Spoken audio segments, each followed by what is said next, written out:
بسم الله الرحمن الرحيم. التاسع عن ابن مسعود رضي الله عنه قال صليت مع النبي صلى الله عليه وسلم ليلة فأطال القيام حتى هممت بأمر سوء قيل وما هممت به قال هممت أن أجلس وأدعه متفق عليه. حضرت عبداللہ بن مسعود رضی اللہ عنہ سے مروی ہے، فرماتے ہیں کہ میں نے نبی صلی اللہ علیہ وسلم کے ساتھ ایک رات نماز پڑھی، پس آپ نے اتنا طویل قیام کیا حتیٰ کہ میں نے برے کام کا ارادہ کر لیا۔ کہا گیا وہ کون سا کام تھا؟ فرمایا میں نے ارادہ کیا کہ میں بیٹھ جاؤں اور آپ کو چھوڑ دوں، متفق علیہ۔ اللہ کے نبی صلی اللہ علیہ وسلم کی عبادات کی کیفیت اس میں بھی بیان ہو رہی ہے۔ حذیفہ بن یمان کی پچھلی حدیث میں یہ بات ذکر ہوئی کہ اللہ کے نبی صلی اللہ علیہ وسلم کے ساتھ انہوں نے ایک رات نماز پڑھی اور وہ نماز تھی تہجد کی۔ تو حذیفہ بن یمان جب اللہ کے نبی صلی اللہ علیہ وسلم کے پیچھے کھڑے ہو گئے تو اللہ کے نبی صلی اللہ علیہ وسلم نے سورہ بقرہ کا آغاز کر دیا۔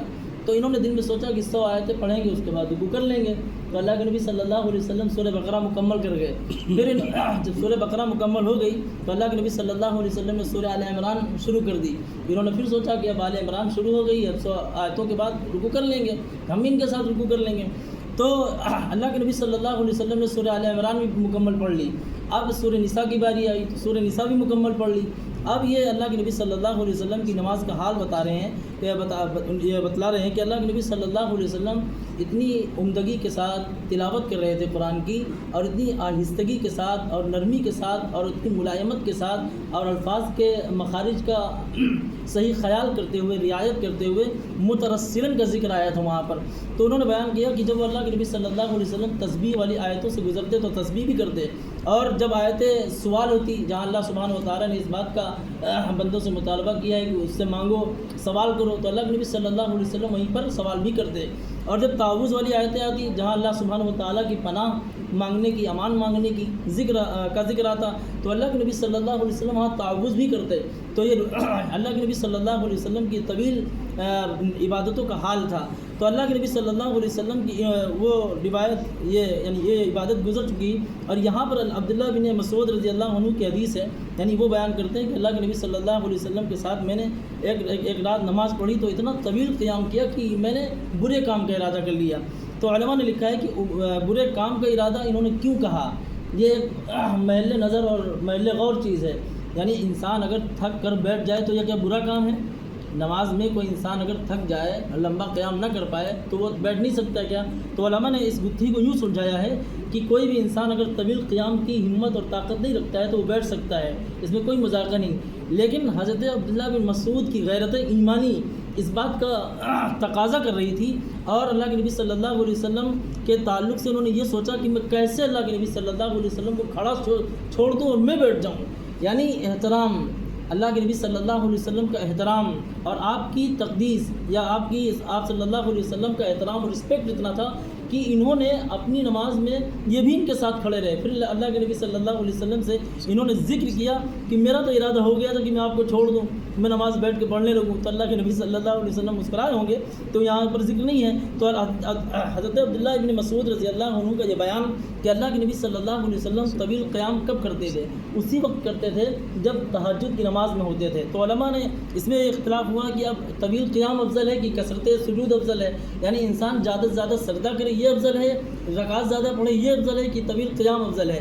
تو امام ابو حنیفہ رحمۃ اللہ علیہ اور امام شافعی رحمۃ اللہ علیہ کہتے ہیں کہ طویل قیام افضل ہے، لیکن بعض علماء نے یہ لکھا ہے کہ نہیں، سجدہ انسان زیادہ کرے، رکعتیں زیادہ پڑھے، لمبا قیام نہ کرے۔ لیکن امام ابی یوسف رحمۃ اللہ علیہ کہتے ہیں کہ دن میں تکثیر رکعت افضل ہے اور رات میں طویل قیام افضل ہے، یعنی انسان اگر دن میں نماز پڑھے تو رکعتیں زیادہ ہوں، یہ اس بات کا خیال رکھے، لیکن رات میں اگر پڑھے تو قیام یعنی کھڑا ہو تو لمبے زمانے تک کھڑا رہے۔ تو اللہ کے نبی صلی اللہ علیہ وسلم کی حدیث سے لیکن حضرت امام ابو حنیفہ رحمۃ اللہ علیہ اور امام شافعی رحمۃ اللہ علیہ کے مسلک کی تائید ہوتی ہے کہ اللہ کے نبی صلی اللہ علیہ وسلم نے ایک موقع پر اور بھی فرمایا، جب ان سے پوچھا گیا اللہ کے نبی صلی اللہ علیہ وسلم سے کہ نماز میں سب سے بہترین چیز کیا ہے، افضل الصلاۃ کون سی ہے، تو اللہ کے نبی صلی اللہ علیہ وسلم نے فرمایا کہ طول القیام، جو انسان لمبا قیام کرے وہ زیادہ بہتر ہے۔ بہرکیف یہ بات ہو گئی۔ تو اللہ کے نبی صلی اللہ علیہ وسلم کی عبادتوں کا یہ حال ہے، اور لیکن اللہ کے نبی صلی اللہ علیہ وسلم نے کبھی صحابہ کو امامت میں اس طرح کی مطلب صورتحال سے دوچار نہیں کیا.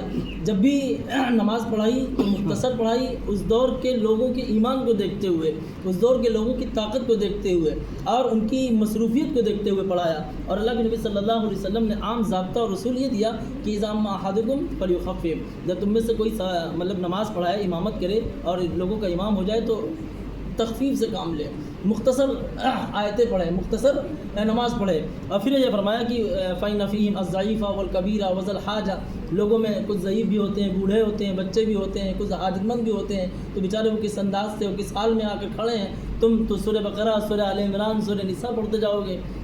تو اللہ کے نبی صلی اللہ علیہ وسلم کی اس حدیث سے اور اسلام کی اس خوبی اور خوبصورتی سے ہمیں اچھا سبق ملتا ہے کہ اسلام نے انسانوں کی فطرت کا کتنا لحاظ کیا ہے کہ انسان جتنا جھیل لے جائے یا جتنا وہ مشقت اٹھا لے جائے یا جتنا وہ آرام سے سہن کر لے، اسی کے مطابق اللہ کے نبی صلی اللہ علیہ وسلم نے حکم بھی دیا.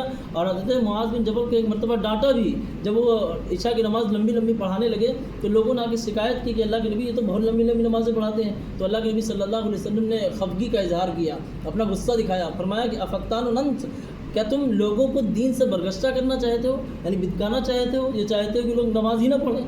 یعنی جو لوگ نماز پڑھنے آ رہے ہیں، یہ نماز پڑھنے آ رہے ہیں تو اپنی ضرورتیں چھوڑ کر آ رہے ہیں اور تمہاری قرات سننے آ رہے ہیں یا اللہ کی محبت میں آ رہے ہیں، تو ان کا تم خیال رکھو، زیادہ لمبی رکعتیں نہ پڑھو اور انہیں دشواری میں مت ڈالو. اور اماموں کے لیے بھی یہ بات ہے کہ اللہ کے نبی صلی اللہ علیہ وسلم کی جس قرات کا اور قرات قرآن کا یا تلاوت قرآن کا ذکر ہے اس کا خاص خیال رکھیں. ایسے تو عام تمام انسانوں پر لازم ہے، یعنی تمام مومنین پر لازم ہے، لیکن خاص طور پر امام جب ایسا ہو جو اچھا قرآن پڑھتا ہو، اچھے مخارج والا ہو، تو ہماری نمازیں درست ہوں گی زیادہ بہتر پیمانے پر. اس لیے کہ اگر وہی نماز صحیح نہیں پڑھے گا تو ہماری نمازوں کا حال کیا ہوگا؟ اس کے مخارج درست نہیں ہوں گے تو ہمارا دل کیسے لگے گا؟ جب وہ اچھی آواز میں اور اچھی طرح مخارج کو نکالتے ہوئے پڑھے گا اور قرآن کو سمجھ کر، معانی اور مفاہیم کو سمجھ کر پڑھے گا تو اس کی لذت، اس کا کیف، اس کا سرور، اس کی خوشی دوبارہ ہو جائے گی. یعنی ایک الگ انداز محسوس ہوگا کہ ہاں واقعی ہم کہیں کھڑے ہیں اور قرآن سن رہے ہیں. ایسے کیا ہوتا ہے کہ بس ایک فارمیلٹی ادا ہو رہی ہے. اللہ سبحانہ و تعالیٰ سے ہم اخیر میں دعا کرتے ہیں کہ اللہ سبحانہ و تعالیٰ اللہ کے نبی صلی اللہ علیہ وسلم کی حدیثوں پر عمل کرنے والا اور اللہ کے نبی صلی اللہ علیہ وسلم کی اتباع کرنے والا بنائے اور جنت میں ان کی مرافقت اور ان کی مصاحبت نصیب فرمائے.